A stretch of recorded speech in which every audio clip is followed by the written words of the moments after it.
Traidor da Constituição é traidor da pátria. Temos ódio à ditadura, ódio e nojo. Anteriormente em ditadura civil-militar. Em 1964, o mandato do presidente João Goulart é interrompido e a junta militar toma o poder da nação através de um golpe que foi apoiado por civis e financiado pelos Estados Unidos na luta contra o comunismo. É estabelecido o Ato Institucional número 1, que convocava eleições indiretas para presidente. Sai ganhando então o Marechal Humberto de Alencar Castelo Branco. Seu governo, apesar de um pouco democrático, já mostrava o que a ditadura tinha para oferecer.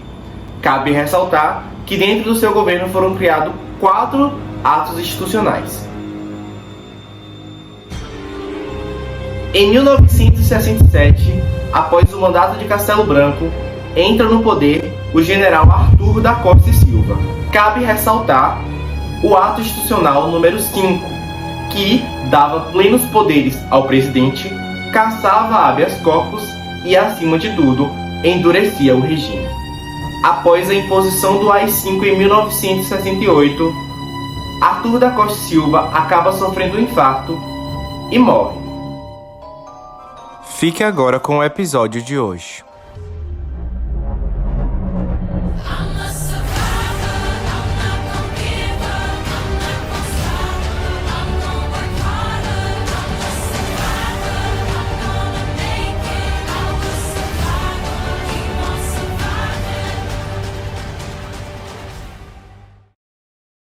Após a morte de Costa e Silva, constitucionalmente, quem deveria assumir era o seu vice. Entretanto, o Partido Arena, juntamente com a junta militar, não permitiu que Pedro Aleixo assumisse. Quem assume, então, é o general Garrastazu Médici. O governo do Emílio Médici começou em 1969 e ficou até 1974 conhecido como um governo de linha dura que entrou para a história como um dos mais repressores do regime militar e foi chamado de Anos de Chumbo. O governo de Médici sucedeu ao de Costa e Silva, que instaurou o AI-5, o Ato Institucional número 5, que tinha como a suspensão de direitos políticos e civis, fim do habeas corpus, prisão sem ordem judicial e, consequentemente, censura e torturas, que já tinha sido posto no governo de Costa e Silva, mas que se intensificou ainda mais no governo de Médici. O grande marco do governo de Médici foi o milagre econômico que foi responsável pela internacionalização da economia brasileira, criação de novo mercado consumidor interno e externo, aumento do PIB, crescimento da economia. E teve também as obras faraônicas, que tem como Ponte Rio-Niterói, Hidrelétrica de Itaipu, Angra 1 e rodovias transamazônicas que até hoje não foram concluídas. A luta armada foi criada pela esquerda como forma de ir contra a ditadura. Em 67 e 68 foram criados o Movimento Revolucionário 8 de Outubro, MR8, Ação Libertadora Nacional, ALN, e a Vanguarda Popular Revolucionária, VPR. Algumas coisas marcaram esse movimento, como os assaltos a bancos, as guerrilhas, como a Guerrilha de Araguaia, que resultou em um massacre, e o sequestro do embaixador estadunidense Charles Elbrick em 69. Por conta desses acontecimentos, foi criada a Lei de Segurança Nacional, na qual deixa bem claro os crimes contra a segurança do país e quais são as suas penas. O que você sofreu? Você? Eu não sofreu nada que não sofreu nada que tá falando pra mim desse jeito aí de medida de emergência. Ah, bola. Deixa eu falar. Pode falar, general. Pode falar. Tô cala a boca. Entre o final da década de 60 e o começo da década de 70, o Brasil atingiu taxas consideráveis de crescimento da política econômica adotada por Delfim Neto, aliada a um cenário internacional favorável para a aquisição de empréstimos e os desdobramentos do PAEG. No governo do Castelo Branco, esse período ficou conhecido como o milagre econômico. O crescimento atingido esteve associado ao fácil fluxo de capital internacional naquele período, o que possibilitou o Brasil acompanhar a onda de desenvolvimento internacional. Mas o benefício se concentrou nas classes médias e altas. O governo afirmava que era preciso primeiro fazer o bolo crescer para depois distribuí-lo. Para aumentar a popularidade do governo de Médici, investimentos foram massivos no setor de comunicação, que instituiu um cenário ufanista com base no patriotismo e no orgulho exacerbado. Passaram então a surgir slogans: ninguém mais segura este país, Brasil, ame-o ou deixe-o, e o Pra Frente Brasil, que embalou a vitória brasileira na Copa, buscando colocar em evidência a eficácia militar em um país vitorioso na economia e no esporte.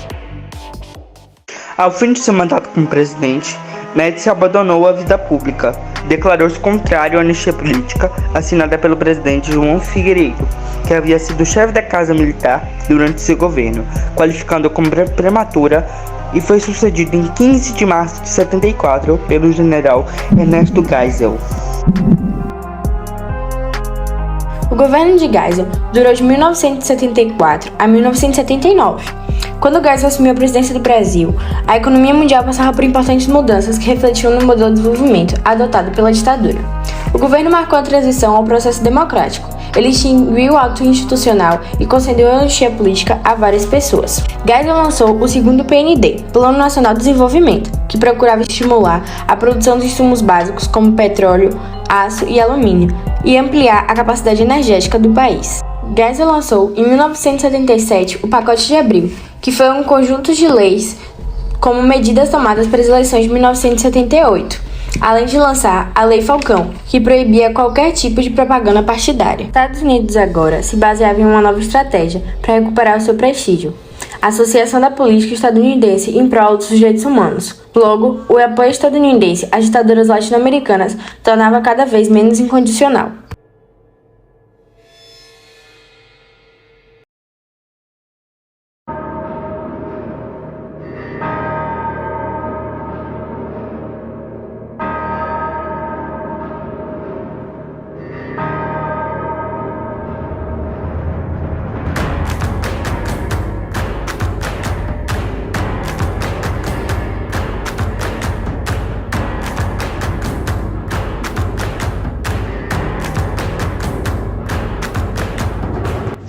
O processo de abertura democrática brasileira foi um processo gradual e institucionalizado por diversas entidades, como a Igreja Católica, tendo como principal nome Paulo Evaristo Arnes, a Ordem dos Advogados do Brasil, a Associação Brasileira de Imprensa, diversas universidades, artistas e principalmente os sindicatos. Em relação ao sindicalismo, em 1978, iniciou-se um novo sindicalismo, tendo como um dos principais nomes o presidente do Sindicato dos Metalúrgicos, Luiz Inácio Lula da Silva.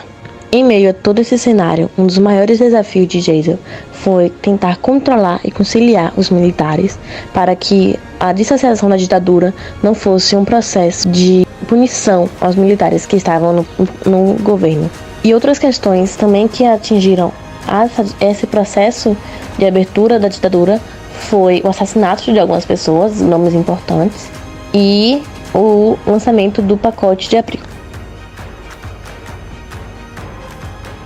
O general João Batista Figueiredo foi escolhido indiretamente em 1978 e assumiu o poder em 1979. Ele possuía uma ampla experiência governamental, sobretudo ligada aos militares. O governo do general Figueiredo foi marcado por uma enorme crise econômica e o processo de reabertura política do país. Uma das principais medidas tomadas por este governo foi abolir o sistema bipartidário e realizar a anistia política dos militares e perseguidos políticos. Inicialmente, esse projeto de anistia não iria beneficiar todos os envolvidos com crimes políticos. No entanto, o projeto de lei sofreu alterações que perdoavam todos os acusados de praticar tortura e devolviam direitos políticos plenos aos exilados. Outra semelhante foi no dia da sua posse. Perguntaram para o senhor vai mesmo fazer desse país uma democracia? E eu brincando disse, eu prendo, arrebento, não sei o que lá. Está aí o presidente que nós elegemos, prende e arrebente.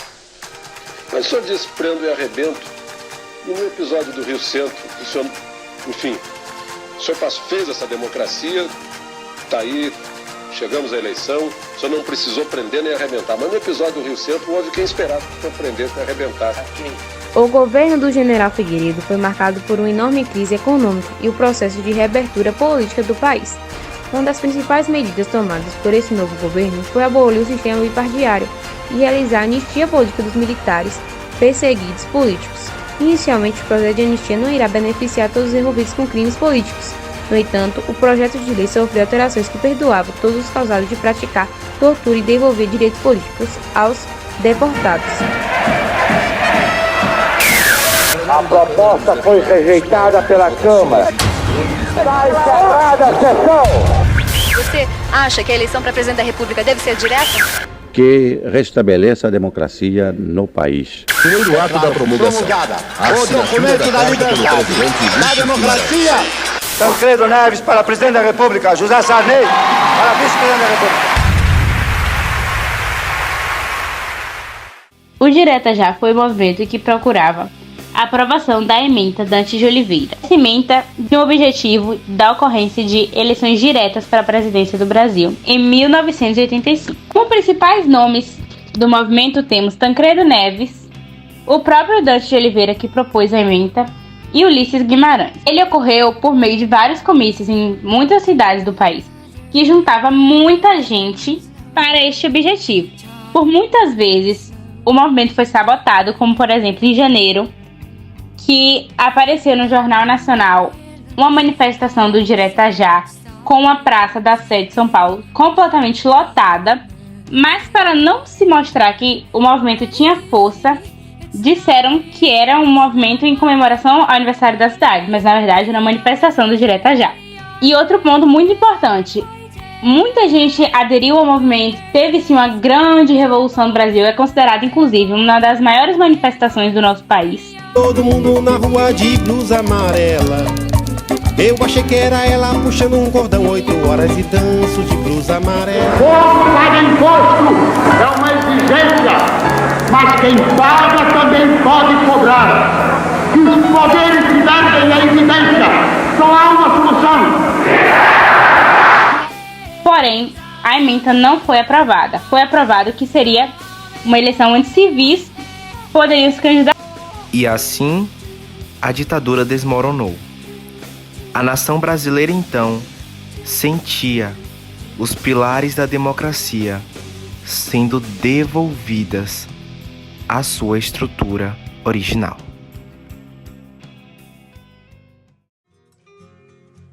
Caminhando e cantando e seguindo a canção, somos todos iguais, braços dados ou não, nas escolas, nas O povo que não conhece da sua própria história está fadado a repeti-la.